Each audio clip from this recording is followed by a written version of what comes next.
now, I'm going to use what Dr. Umar Johnson, I'm going to use what he said, but I'm only using it into the vice versa. Now, I completely agree with every single thing that Umar Johnson said. Everything. I preach over it all the time. I tell y'all all the time. You know what I'm saying? It's not good to play the promiscuous role. It's not good to be a whoremonger. It's good not to be a Jezebel. It's good not to be so loyal in your sexual acts. It's good not to give into the lust of the cardinal of the body, of the flesh, of the crave, or just lust of lusting after someone.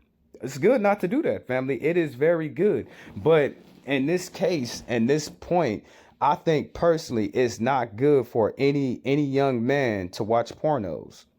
Jehosa, that's personal, brother. Why you even say that? Because that brother is sitting up over there feeding the windows of his soul with all this pornographic imagery and actions that he would never get out of his wife.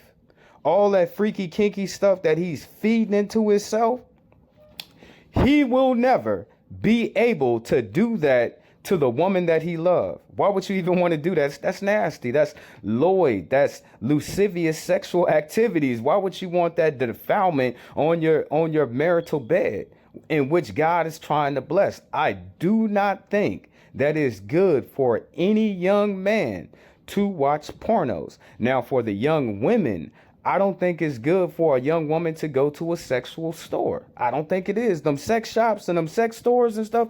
And my sisters be like, oh, Jehosa, why you say that? She ain't got no man, Jehosa. Okay, I understand all of that. And, loneliness is hard. It's hard on all of us. But she's going to go into that shop and she's going to get something.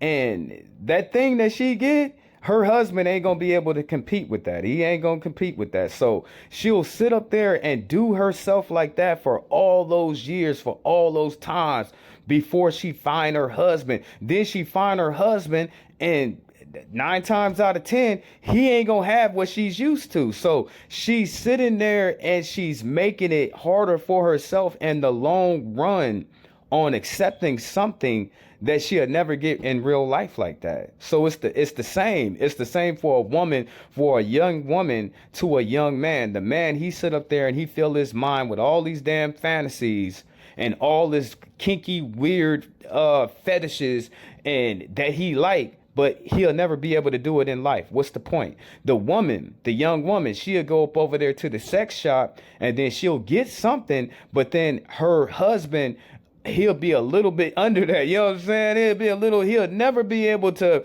compete with what she can pull out of a sex store. And that stuff was made, you know what I'm saying? That all of that stuff, it was made geared up for that very reason. So she knocks herself, when she finally gets her husband, she knocks herself all the way down and he'll never be able to please her like that. Now, what did Johnson say? Let's see if it's similar to what I'm saying. Once you have fornicated multiple times, you have now developed preferences.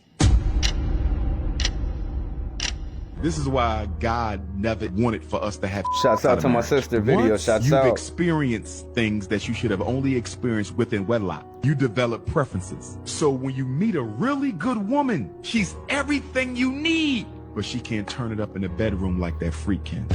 You may pass up on your soulmate because she can't please you like the freak. And a lot of people have lost out on good relationships because they didn't come with freak of the week talent. I've had women, sisters admit it, I should have married him, but he couldn't turn it up in the bedroom.